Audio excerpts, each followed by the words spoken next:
غوطہ لگا کے آؤ. وہ غوطہ لگا کے آئے تو ان کے جسم مکمل طور پہ ٹھیک ہو گئے. پھر آپ کو بتایا گا یہ وہ لوگ ہیں جن کی نیکیاں اور گناہ برابر ہیں, اللہ نے ان کو معاف کر دیا. بس اگیں گے جس طرح اگتا ہے دانا کوڑے کرکٹ کے ڈھیر پر سیلی سیلاب کے تھم جانے کے بعد. ثم یفرغ اللہ, پھر فارغ ہو جائے گا اللہ تعالیٰ, من القضائی بین العبادی, فیصلہ کرنے سے اپنے بندوں کے درمیان. وَيَبْقَى رَجُلٌ بَيْنَ الْجَنَّةِ وَالنَّارِ, اور باقی رہ جائے گا رجل, ایک آدمی, بین الجنت والنار, درمیان جنت اور جہنم کے. وَهُوَ آخِرُ أَهْلِ النَّارِ, اور سب سے آخری ہوگا جہنم سے نکلنے والا. دخول الجنت, داخل ہونے والا جنت میں. مقبلاً بوجہہ, متوجہ ہوگا اس کا چہرہ, قبل النار, جہنم کی آگ کی طرف. فیقول, پس کہے گا یا ربی, اے میرے رب, اصرف وجہی عن النار, پھیر دے وجہی, میرے چہرے کو, عن النار, جہنم کی آگ سے. فقد شبنی ریحھا, پس تحقیق میرے نتنوں کو اس کی بو نے بےتاب کر دیا. یہ جہنم سے اتنی بو آ رہی کہ میرے نتنے برداشت نہیں کر رہے. میرے نتنوں کو جہنم کی بو نے بہت پریشان کر دیا. وَأَحْرَقَنِي زَكَاؤُهَا, اور جلا دیا مجھے زکاؤہا, جہنم کی چمک نے. فیقولو, پس فرمائے گا اللہ تبارک و تعالی, حل عصیتا, کیا قریب ہے تو, ان فعل ذالک,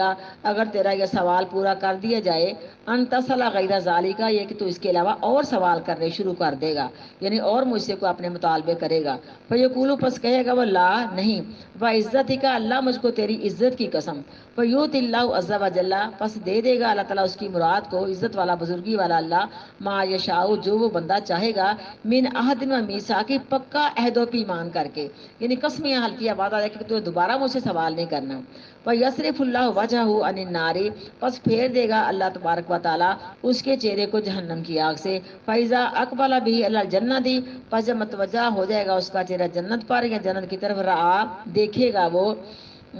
بہجتہا, جنت کی سمجھو کہ خوبصورتی کو, تر و تازگی کو, یا جنت کی باغ بہار کو دیکھے گا. بہجتہا, جنت کی باغ بہار کو. سکتا, خاموش رہے گا دیکھ دیکھ کے, ماشاء اللہ, جتنا وقت اللہ تعالیٰ چاہے گا دیکھیے جائے گا جنت کی باغ بہار کو. یس کتا, یہ کہ خاموش رہے گا. ثم قال, پھر کہے گا یا ربی, اے میرے رب, قدمنی, مجھے قریب کر دے, اندہ باب جنت, جنت کے دروازے کے پاس. فیقول اللہ, پس کہے گا اللہ تبارک و تعالی لہو اس کو, الیس قد آتیت العہود والمیثاق, کیا نہیں تحقیق تو نے مجھ سے پکا عہد و میثاق کیا یا پکا عہد و پیمان کیا. اللہ تسأل غیر الذی کنت سالتا, یہ کہ نہیں سوال کرے گا تو سوائے اس کے جو تو نے سوال کیا ہے. فیقول, پس کہے گا یا ربی, اے میرے رب, لا اکون اشقا خلقی کا, نہیں ہوں میں بدبخت تیری مخلوق میں سے. فیقول,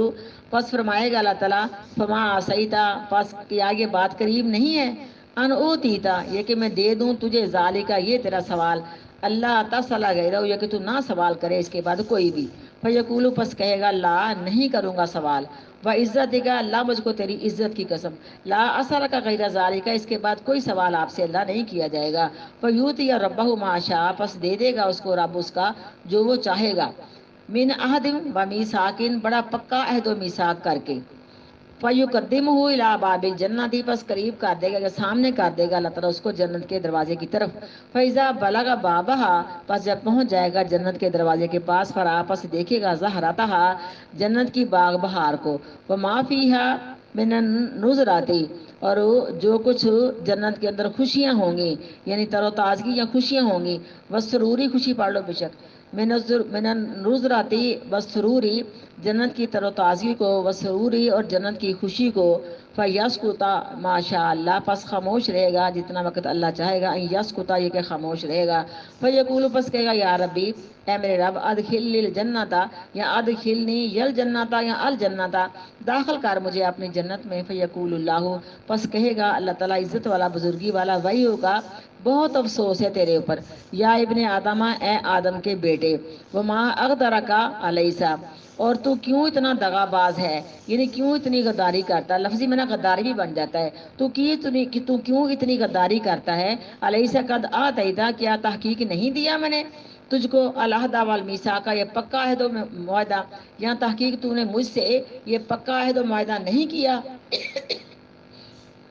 کیا نہیں تحقیق کیا تو نے مجھ سے پکا عہد و معاہدہ. اللہ تسألو غیر الذی اوتیتا، یہ کہ نہیں سوال کرے گا تو سوائے سوال کے جو کچھ بس میں نے تجھ کو دے دیا. فیقول، پس کہے گا یا ربی، اے میرے رب، لا تجعلنی اشقا خلقی کا، نہ بنا مجھے بدبخت اپنی مخلوق میں سے. فیضحک اللہ، پس ہنسے گا اللہ تبارک و تعالی، مینو اس کی بات سے.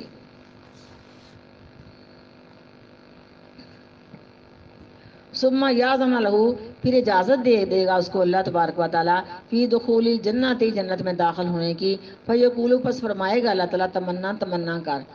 فیتمنا، پس ہر چیز کی تمنا کرے گا، یعنی آرزو کرے گا. حتیٰ اذن قطع امنیتہ، یہاں تک کہ ختم ہو جائیں گی اس کی ساری تمنائیں، یعنی جو کچھ تمنا ہوگی ہر کچھ لے لے گا. قال اللہ، فرمائے گا اللہ تعالیٰ عز و جل، عزت والا بزرگی والا، زد، اور زیادہ نعمتوں کی تمنا کر لے. من قضا و قضا، وہ بھی نعمت مانگ لے، وہ بھی مانگ لے. اقبلا، متوجہ ہو جائے گا، یا ذکرہ ربہ، یاد کرائے گا، یعنی اللہ تعالیٰ متوجہ ہو کے نا، یذکرہ ربہ، یاد کرائے گا اس کو اللہ تعالیٰ یا اس کا رب اس کو اس کی نعمتیں. حتیٰ انتہت بہی، یہاں تک کہ ختم ہو جائیں گی، الامانی، اس کی ساری تمنائیں. قال اللہ، فرمائے گا اللہ تعالیٰ لکا ذالکا، یہ ساری نعمتیں تیرے لیے ہیں. وہ مثلہ معہ، اس کے برابر اور ہیں، یعنی یہ برابر پھر 10 گنا کا ذکر بھی آتا ہے. کہا ابو سعید خدری رضی اللہ تعالیٰ عنہ نے ابو ہریرہ رضی اللہ تعالیٰ عنہ کے لیے، ان رسول اللہ، بے شک رسول اللہ صلی اللہ علیہ وسلم نے قالا، فرمایا تھا. قال اللہ عز و جل، فرمائے گا اللہ تعالیٰ عزت والا بزرگی والا، لکا ذالکا، یہ ساری نعمتیں تیرے لیے ہیں. وعشرۃ امثالہ، اور اس سے 10 گنا نعمتیں اور بھی ہیں. کہا ابو ہریرہ رضی اللہ، کہا ابو ہریرہ رضی اللہ تعالیٰ عنہ نے، لم احفظ من رسول اللہ، مجھے یاد نہیں رہا کہ 10 گنا نعمتیں رسول اللہ صلی اللہ علیہ وسلم نے ارشاد فرمائی تھی. الا قولہ لک ذالکا، یا مجھے تو یہی قول یاد ہے کہ فرمایا تھا اپنے ذالکا مثلہ معہ، اس کے برابر تجھے اور نعمتیں دے دی جائیں گی، یا اور نعمتیں اس کے برابر بھی ہیں. کالا، کہا ابو سعید خدری رضی اللہ تعالیٰ عنہ نے، انی سمیت، بے شک میں نے سنا تھا. یقولو، آپ فرماتے تھے، انہوں نے اس کی تصدیق کر دی. ذالکا لکا، یہ ساری نعمتیں تیرے لیے ہیں. وعشرۃ امثالہ، اور اس سے 10 گنا نعمتیں تیرے لیے اور ہیں. سب سے آخر میں جہنم سے نکلنا ہے، اس سے زیادہ گناہ گار کون ہے؟ سب سے آخر میں. اب اللہ جانتا ہے، سب سے آخر میں جہنم سے یہ اس کی نعمتیں ہیں. میں نے کہا شاید جانے والے کہہ رہی ہیں. نہیں نہیں، یہ اس کی نعمتیں سب سے آخر میں نکلے گا، جب جنت کے قریب کیا جائے گا، جنت کے اندر داخل کر دیا جائے گا. اللہ کہے گا یہ بھی مانگنا، شروع میں سنایا نہیں کہ یہ بھی مانگ لے، وہ بھی مانگ لے، قضا و قضا، جیسے ہمیں کہتے ہیں کہ یہ بھی ضرورت ہے، وہ بھی ضرورت ہے. بچی کی شادی ہونی ہوتی ہے، ہم کہتے یہ بھی چیز لے لو، وہ بھی لے لو. یعنی ساری چیزیں جو ہدایت کردہ بچی کو دیتی ہیں، فریج تک دیتی ہیں، پنکھوں تک دیتی ہیں. یہ دنیا کی بات ہے نا. اللہ تعالیٰ اس کو یاد کرائے گا، وہ سب کچھ مانگ لے گا. اللہ کہے گا بس مانگ لیا، ہاں لا، اب مجھے کچھ نہیں چاہیے. اللہ کہے گا اس سے دگنی اور ہے، پھر اللہ میاں اس سے 10 گنا اور دے دے گا. یہ سب سے آخری توحید والا بندہ جہنم سے نکلے گا. میرے بیٹا، میرے تو ساری زندگی بچپن سے لے کبھی ذہن میں نہیں آیا، کیونکہ یہ لوگ بات کہتے ہیں کہ کوئی بات نہیں، نکل ہی آواں گے نا جہنم سے کبھی. لا حول ولا قوت الا باللہ. ایک دن کی، 1 گھنٹے کی، 1 منٹ کی سزا برداشت نہیں کرتا اللہ. جو اس، ہاں بالکل، یا اللہ ہمیں سب کو توبہ کرنے کی توفیق دے، ہمیں جہنم کی گرم ہوا سے بھی اللہ بچا لے. بابن یبدی صبح ہی، یعنی باب ہے کہ کھلے رکھے جائیں سجدے میں اپنے صبح، نہیں کیا لفظ ہے گا، زابو ہی، بابو یبدی زابو ہی، کیونکہ مرینا ابھی بائیں آنکھ کا پریشر نہیں ہوا تو لفظ بعض 2 نظر آنے لگ جاتے ہیں اور تھک جاتی نظر. بابر یبدی، بڑا شوق ہے یا اللہ کبھی یہ کام یہ بھی ہو جائے انشاءاللہ. اللہ تعالیٰ اپنا کرم کرے گا. جس مالک نے اتنی رحمت کی ہے، اس آنکھ کو بھی شفا دے گا. اللہ ان آنکھوں سے تیرا قرآن پڑھنا ہے، تیرے پیغمبر کا فرمان پڑھنا ہے. میرے بیٹا میں تو ایک ہی دعا کرتی ہوں، اللہ سونیا اس حدیث کے مصنف امام بخاری رحمہ اللہ علیہ کی آنکھیں اگر تو نے ماں کی دعا سے ٹھیک کر دی، یا اللہ ہم تیرے امام کی کتاب پڑھنی ہے ہم لوگوں نے. نہیں، بعد میں نبینے ہوئے، لیکن جب نبینے ہو گئے بعد میں پھر بڑی امام بخاری رحمہ اللہ علیہ. یہ نا نہیں، ہاں نہیں پتہ چلتا نا، لیکن جب نبینے تھے ظاہر ہے ان کی آنکھوں کی بینائی کے متعلق ذرا بڑے ہوں گے تو پھر پتہ چلا ہوگا کہ ان کو نظر نہیں آتا، کھڑے ہوتے ہیں تو گر پاتے ہیں، ٹھوکر کھاتے ہیں، کوئی ایسی چیز ہوئی ہوگی نا. لیکن یہ حالات امام زندگی ہم نے پڑھی اس بخاری کے شروع میں، بے شک میرا پہلا لیسن آپ دیکھ لیں، لیکن یہ عمر کا ذکر نہیں آتا اور پیدا نبینے نہیں ہوئے تھے. احساس بات بھی ہوا، یہ بھی اللہ تعالیٰ ہی جانتا ہے. بابن یبدی زابو ہی باب ہے کھلے رکھے جائیں سجدے میں دونوں بازو اپنے، فگو جافی فی سجودی اور علیحدہ کیا جائے پیٹ کو رانوں سے، ٹھیک ہے نا، سجدے کی کیفیت آئی ہے کہ بازو بھی الگ ہوں اور پیٹ بھی الگ ہو، یعنی کھل کے سجدہ کیا جائے۔ اتنا آپ صلی اللہ علیہ وسلم کھل کے سجدہ کرتے تھے کہ آپ کی بغلوں کی سفیدیاں نظر آتی تھیں ایسے، کیونکہ عام لوگوں کی بغلیں کالی ہیں تو آقا علیہ الصلوۃ والسلام کی بغلوں سے روشنی نکلتی تھی، یعنی بالکل چمکتی ہوئی سفید آپ کی بغلیں تھیں۔ حدثنا یا ابن بکیر قال کا حدثنی بکر بن مزری ان جعفر ابن البیتا ان ابن ہرمزہ ان عبداللہ ابن مالک ابن بحینتا ان النبی، بے شک نبی کریم صلی اللہ علیہ وسلم کانا تھے اذا صلی، جب نماز پڑھتے فرجا بین یدیہ، علیحدہ رکھتے اپنے دونوں ہاتھوں کو، حتی یبدو و بیاض ابتیہ، یہاں تک کہ دیکھی جاتی ہیں آپ کی بغلوں کی سفیدیاں۔ وقال اللیث حدثنی جعفر بن ربیعہ نحوہ، اور کہا لیث نے حدیث بیان کی مجھے یہ جعفر بن ربیعہ نے نحوہ اسی کی مثل۔ بابو یستقبل باطراف رجلیہ، باب متوجہ کیا جائے پاؤں کی انگلیوں کو القبلہ قبلہ کی طرف۔ میرے بیٹا آپ نے سجدہ کرنے والوں کے پاؤں ضرور چیک کرنے ہیں، اگر بڑی بہادری کے ساتھ پاؤں مل جائیں تو انگلیاں قبلہ رخ نہیں ہوتی، اس میں ضرور آپ لوگوں نے دھیان کرنا ہے کہ انگلیاں قبلہ رخ نہیں ہوتی، یعنی انگلیاں ایسے ہوتی، میرا ہاتھ دیکھیں، ہمیں ایسے کرنی چاہیے قبلہ رخ، پھر ہمارا سجدہ صحیح آئے گا۔ ہاں پاؤں پہ بوجھ ڈال کے جیسے ہم بیٹھتے ہیں تو انگلیاں آگے ہوتی ہیں نا، سجدے کے اندر بھی ہماری یہی کیفیت ہو، پاؤں پہ بوجھ ڈالا جائے، ہماری انگلیاں فولڈ ہو جائیں، اور انگلیوں کا قبلہ رخ ہونا نماز کا ایک رکن ہے، اس میں کوئی ایسی بات نہیں ہونی چاہیے۔ بڑی جو میٹر کی شیپ میں سجدہ کرتے ہیں وہ تو درندہ ہے، آگے آ رہا ہے حدیث میں آئے گا انشاءاللہ، ضرور آئے گا، کیونکہ آپ نے فرمایا کہ کتے کی طرح سجدہ نہ کرو، کتا بیٹھتا دیکھا ہے، بکری چھترا بکرا جو بھی جیسے میں اونٹ، بیٹھی ہوں ہاں ویسے جی سجدہ کرو ایسے سجدہ کر دو، یہ جانور کی طرح بیٹھنے کی مشابہت ہے، اس سے آپ نے سختی کے ساتھ روکا۔ جو کہتے ہیں عورت کی نماز اور ہے مرد کی نماز اور ہے، بلا دلیل بات کرتے ہیں، ان کے پاس کوئی بھی دلیل نہیں ہے، کیونکہ جو حکم شریعت میں عورتوں مردوں کے لیے مساوی ہے اس کے لیے جمع مذکر کا صیغہ بولا جاتا ہے، اور قرآن پاک میں حدیث میں یہ سب سیغے ہیں، مردوں عورتوں کی نماز بالکل ایک طریقے پر ہے، دو طریقے آتے ہی نہیں ہیں۔ باب ہے کہ متوجہ کیا جائے پاؤں کی انگلیوں کو یا دونوں پاؤں کی انگلیوں کو القبلہ قبلے کی جانب۔ کالا کہا ابو حمید نے، یہ روایت وہ بیان کرتے ہیں نبی کریم صلی اللہ علیہ وسلم سے، یعنی انہوں نے اللہ کے رسول سے بیان فرمایا کہ پاؤں کی انگلیاں قبلہ رخ ہونی چاہیے۔ بابن اذا لم یتم سجودہ، باب ہے جبکہ نہ پورا سجدہ کیا جائے، لیکن جب سجدہ پورا نہیں ہے، انگلیاں قبلے کی طرف نہیں ہیں یا رکوع ٹھیک نہیں ہے، یہ بندہ نماز کا چور ہے۔ حدثنا سلط بن محمد قال حدثنا مہدی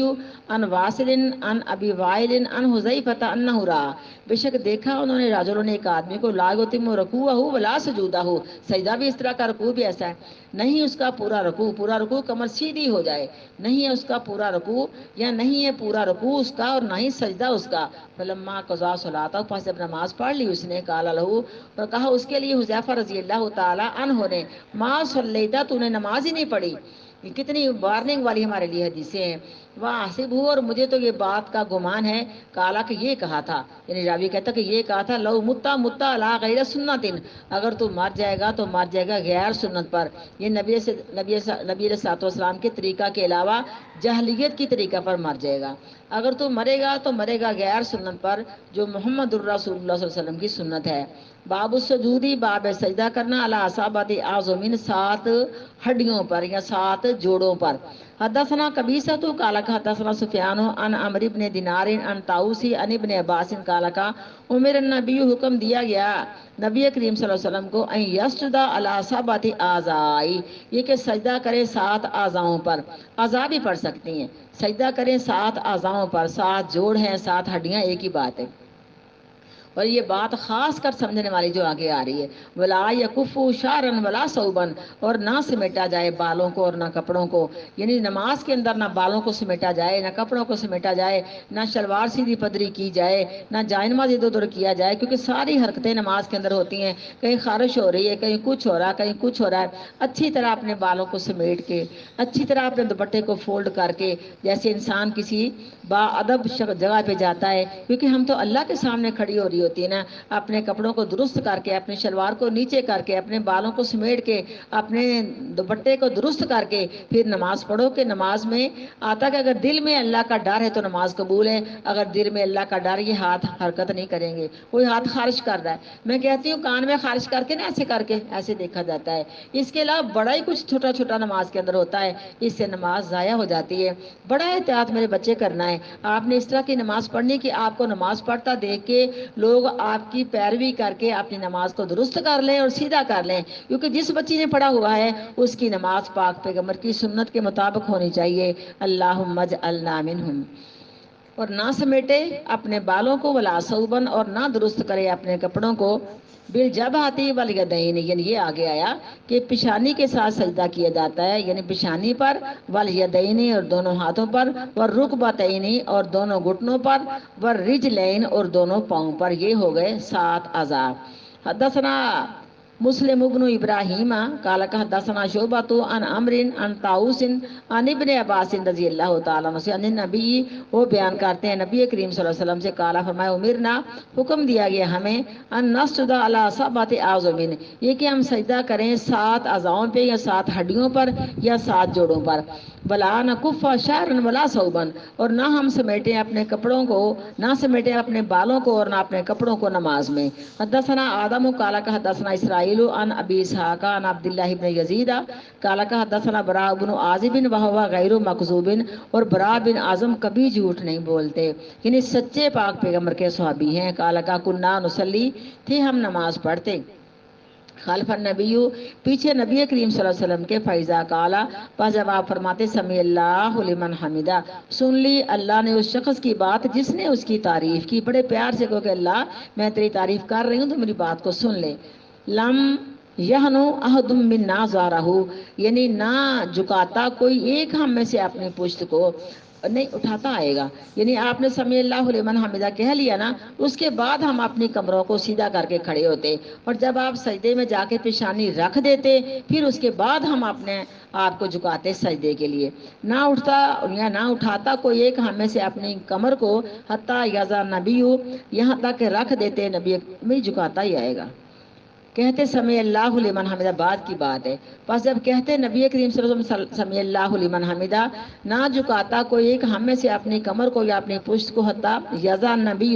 یہاں تک کہ رکھ دیتے نبی کریم صلی اللہ علیہ وسلم، جب ہاتھا ہوا اپنی پیشانی مبارک کو علی الارض زمین پر، یعنی صحابہ اکرام سمی اللہ پڑھ کے نا کھڑے ہیں بالکل، آپ صلی اللہ علیہ وسلم سجدے میں جا کے بالکل ٹک گئے ہیں، تب صحابہ اکرام سجدہ کرنے کے لیے نیچے جھکتے، یعنی اتنا امام سے ہم نے پیچھے رہنا ہے، امام نے سمی اللہ لمن حمیدہ کہہ دیا پھر ہم نے اپنے رکوع سے اٹھنا ہے، امام نے سجدے میں سر رکھ لیا پھر ہم نے سجدے میں جانا ہے، امام اٹھ کے بیٹھ گیا پھر ہم نے اٹھ کے بیٹھنا ہے، یعنی ہم نے امام کی انشاءاللہ اتباع کرنی ہے اور امام کے پیچھے رہنا ہے۔ باب السجودی علی الانفی، باب سجدہ کیا جائے ناک پر، کیونکہ سجدے میں ناک کا ذکر اس وقت آئے گا، غالباً وہ حدیث آئے گی کہ آپ نے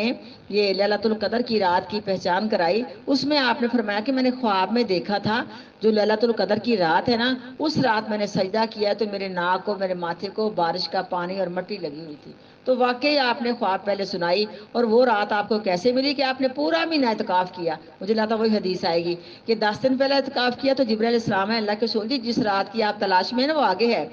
آپ نے اور 10 دن کا کر لیا، پھر کہا اور آگے ہے، پھر آپ نے اور 10 دن کا کر لیا، یعنی پورا مہینہ آپ اعتکاف میں رہے، اور پھر رمضان کے آخری عشرے کی طاق راتوں میں سے کوئی ایک رات تھی، اور یہ رات پھر کے آتی، کبھی 21ویں ہوتی ہے، کبھی 23ویں، کبھی 25ویں، پھر کے آتی، ہر سال یہ رات ایک تاریخ کو نہیں آتی، آتی رمضان کے آخری عشرے میں ہے، آتی طاق راتوں میں ہے، لیکن آتی یہ بدل کے ہے۔ باب سجدہ کرنا ناک پر، حدثنا معل بن اسد حدثنا وہیب عن عبد اللہ ابن طاؤوس عن ابیہ عن ابن عباس رضی اللہ تعالیٰ عنہ سے، قال کہا قال نبی، فرمایا نبی کریم صلی اللہ علیہ وسلم نے، امیر تو میں حکم دیا گیا ہوں ان اسجد علی 7 اعظم، یہ کہ سجدہ کروں 7 جوڑوں پر، اللہ جب آتی پیشانی پر، و اشارہ بیدہ، اور آپ نے اشارہ کیا اپنے ہاتھ سے، اللہ انفی ناک پر، والیدین اور دونوں ہاتھوں پر، والرکبتین اور دونوں گھٹنوں پر، و اطرافی قدمین اور دونوں پاؤں کے قدموں کے کناروں پر، یعنی انگلیوں پر، ولا نکفتا،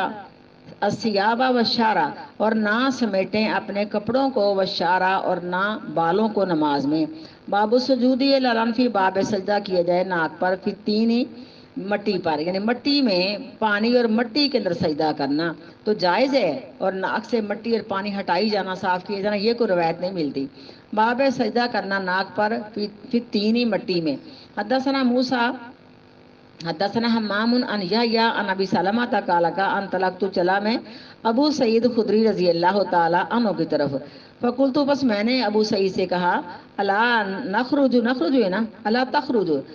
تخرج بنا الی النخل،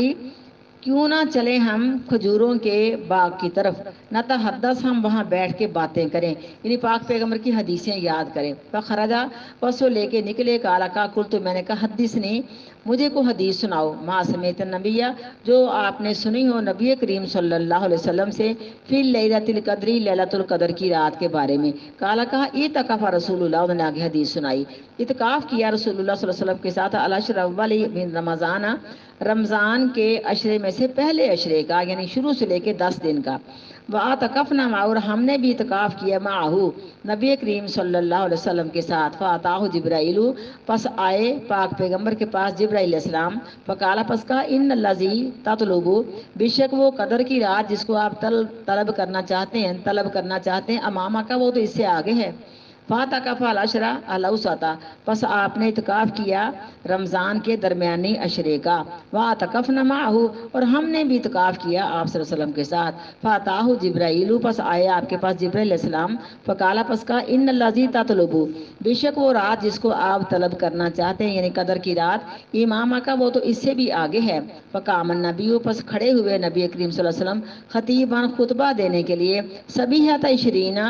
21ویں رات کی صبح کو، یعنی 20 دن گزر گئے نا، 21ویں رات کی صبح کو، من رمضان، رمضان سے۔ فقالا، تو آپ نے فرمایا، من کانا اعتکف مع النبی، جو شخص ہے کہ وہ اعتکاف کرتا ہے نبی کریم صلی اللہ علیہ وسلم کے ساتھ، فل یرجی، پس وہ تیسری بار بھی اعتکاف کرنے کا ارادہ کرے، یعنی مسجد میں لوٹ آئے۔ فإنی اریت اللیلۃ القدر، پس بے شک میں نے خواب میں دیکھا قدر کی رات کو، یعنی قدر کی رات مجھے واضح دکھائی گئی۔ انی نسیتھا، لیکن واضح دکھانے کے اندر میں بھول گیا، کیونکہ آپ بتانے کے لیے نکلے، لیکن دو آدمی آپس میں جھگڑ رہے تھے، آپ نے ان کی صلح کرائی، تو آپ کے ذہن سے وہ اللہ تعالیٰ نے رات بلا دی کہ فائنل کون سی ہے، 27ویں ہے، 25ویں ہے، 29ویں ہے، یا 21ویں 23ویں کون سی ہے، لیکن یہ بات آپ کو یاد رہی کہ رمضان کے آخری عشرے کی طاق راتوں میں سے کوئی رات ہے، اور یہ اپنے آپ کو آپ نے خواب میں دیکھا کہ میں نے اس رات سجدہ کیا ہے صبح کی نماز کا، تو میرے ناک اور ماتھے کو مٹی اور پانی لگ چکا ہے بارش کا، اور بے شک میں فائنل بتانا بھول گیا، یا مجھے فائنل وہ رات یاد نہ رہی، کیونکہ اللہ تعالیٰ نے آپ کو بلایا تھا، فرمایا اس میں تمہاری بہتری ہے، اب تم کم از کم تو 5 راتیں جاگو گے نا۔ وَإِنَّهَا فِي الْعَشْرِ الْأَوَاخِرِ، اور بے شک یہ بات فائنل ہے کہ رمضان کے آخری عشرے میں سے، فی وترن، کسی طاق راتوں میں وہ رات ہوتی ہے۔ انی رائتو، بے شک میں نے دیکھا خواب میں اپنے آپ کو، کا انی اسجدو، گویا کہ میں سجدہ کرتا ہوں، فی تینی و مائن، یعنی ناک کو مٹی لگی تو ناک کا سجدے میں زمین پر رکھنا فرض ہو گیا، لازمی ہو گیا، جو صرف ماتھا رکھتے ہیں ان کا سجدہ صحیح نہیں ہوتا۔ دیکھا میں نے اپنے آپ کو خواب میں کہ سجدہ کرتا ہوں پانی میں اور بارش کی مٹی میں، یعنی پانی بارش کا اور مٹی ملی ہوئی، بے شک میں سجدہ کرتا ہوں مٹی اور پانی ملے ہوئے میں۔ وکانا سقف المسجدی، اور تھی مسجد کی چھت، جرید النخل، کھجور کی ٹہنیوں کی یا کھجور کی شاخوں کی، وما نری فی السماء، کہتے ہم نے آسمان میں شیئن، کوئی بادل نہ دیکھے، یعنی نہ دیکھے ہم نے آسمان میں کسی قسم کے بادل۔ فجاءت قزاۃ، پس اچانک ایک بادل کا ٹکڑا آیا، فامطرنا، پس اس نے ہمیں بارش برسائی، فصلی بنا النبی، پس نماز پڑھائی ہمیں نبی کریم صلی اللہ علیہ وسلم نے، حتی رأیت اثر الطین والماء، یہاں تک کہ میں نے دیکھا مٹی اور پانی کے آثار کو، لا جبہۃ، آپ کی پیشانی پر، جو رسول اللہ صلی اللہ علیہ وسلم کی تھی، وارنبتہ، اور میں نے آپ کے ناک پر بھی اس پانی اور مٹی کو لگا دیکھا، تصدیق الرؤیا، سجدہ کر دیا میرے رب تبارک و، سچا کر دیا، سچا کا تصدیق، سچا کر دیا رب تبارک و تعالی نے، رؤیاہ، نبی کریم صلی اللہ علیہ وسلم کی خواب کو۔ پانی اور مٹی مطلب یہ آ گیا نا کہ چھت جو تھی نا وہ کھجور کی ٹہنیوں کی تھی. جب بارش آئی کہتے بادل تھے ہی نہیں, اچانک ایک ٹکڑا آیا, اس نے ہمیں بارش برسائی. دیکھا نا یہ بارش کے موسم میں کہ یہاں علاقے میں بارش ہو رہی تھی, شہر میں کوئی بھی نہیں ہوتی. اس طرح مسجد نبی کے اوپر بارش ہوئی, اس علاقے میں مدینہ میں بارش ہوئی تو چھت کچی تھی نا, تو بارش کا پانی مٹی لے کے ٹپکا, کیونکہ چھت کچی تھی, اوپر مٹی ڈالی تھی, کھجور کی ٹہنیاں تھی, تو مسجد بھی کچی تھی اور اوپر سے پانی چھت کا بھی مٹی والا, اور بارش کا پانی جانتی جب ہو تو بارش کی اس کے اندر مٹی ہوتی ہے. جب مٹی والا پانی آیا نا مسلے پہ یا مسجد میں, تو آپ نے نماز پڑھی تو آپ کے ناک اور آپ کے ماتھے کو وہ بارش کا مٹی ملا پانی لگ گیا, تو آپ کی خواب کو اللہ نے سچا کر دیا. کیونکہ آپ نے یہ بتایا تھا, یہ تو ہو گئی نا چیز کہ رمضان کے تینوں عشروں کے اندر آپ نے اعتکاف کیا, اس سال آپ کا پورے مہینے کا اعتکاف ہو گیا. تب اینڈ میں آخر میں بتایا اللہ نے کہ یہ ہے عشرے میں رات آنے والی تاک راتوں میں سے. تو آپ سر نے خواب میں دیکھا کہ یہ مجھے یاد رہا ہے, اس لیے اللہ القدر کی رات کو جب میں نے صبح کا سجدہ کیا نا, نماز پڑھائی ہے نا, تو میری ناک اور ماتھے کو مٹی لگی ہوئی ہے, یعنی بارش کا پانی اور مٹی مل کے وہ کیچڑ لگا ہوا ہے. لیکن کیچڑ کا لفظ بولنے کو نا دل نہیں کرتا, کیونکہ کیچڑ ہم غالباً سمجھ لیتی ہیں جو باہر گلی کا گندا کیچڑ ہوتا, وہ نہیں تھا. مسجد کی چھت تھی, بارش کی رحمت کا پانی تھا, اور چھت کچی تھی, مٹی ساتھ مل کے مسجد میں آ گئی, تو آپ کے ناک اور ماتھے کو مٹی لگ گئی. ہاں جی, تھوڑا سا دوبارہ پڑھ لیتے. یہاں تک کہ دیکھ لیے میں نے مٹی اور بارش کے, یعنی بارش کی مٹی اور پانی کے نشان اللہ جب آتی رسول اللہ نبی کریم صلی اللہ علیہ وسلم کی پیشانی مبارک پر, وہ ارنباتے ہی, اور آپ کے ناک مبارک پر تصدیق کر رویا یا پر رویا سچا کر دیا اللہ تبارک و تعالیٰ نے نبی کریم صلی اللہ علیہ وسلم کی خواب کو. سبحان ربی کا رب العزت ما یصفون وسلام علی المرسلین والحمد للہ رب العالمین. سبحانک اللہم و بحمدک نشہد ان لا الہ الا انت نستغفرک و نتوب الیک.